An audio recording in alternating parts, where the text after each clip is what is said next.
County Commissioner, the Honorable Thad Oldman and Kim Atkinson.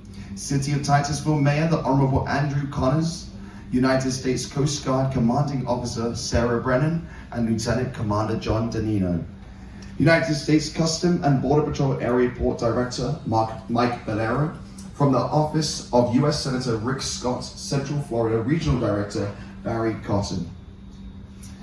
And finally, from the Office of U.S. Senator Ashley Moody, Central Florida Regional Director Alex Quinones. It's an honor to be here today. My name is David German, Vice President of Cruise Business Development for the Canaveral Port Authority. And I'm here representing all of the hard-working employees that made this place the success that it is today at Port Canaveral. A large part of that success is obviously comes from Carnival Cruise Line. Carnival Sailing for Port Canaveral represents CPA's longest continuous cruise business relationship. All of you, as you've heard, 35 years from Port Canaveral. Certainly, as we've heard the introductions, thank you to the Port team, the city, county, state, and federal officials. Thank you all for joining us here today, and more importantly, for your continued partnership.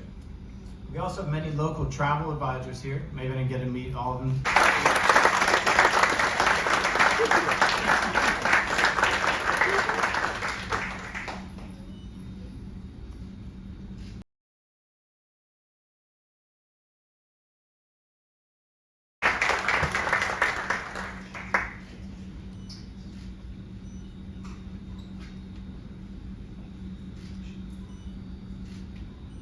You can see kind of the photo behind us here.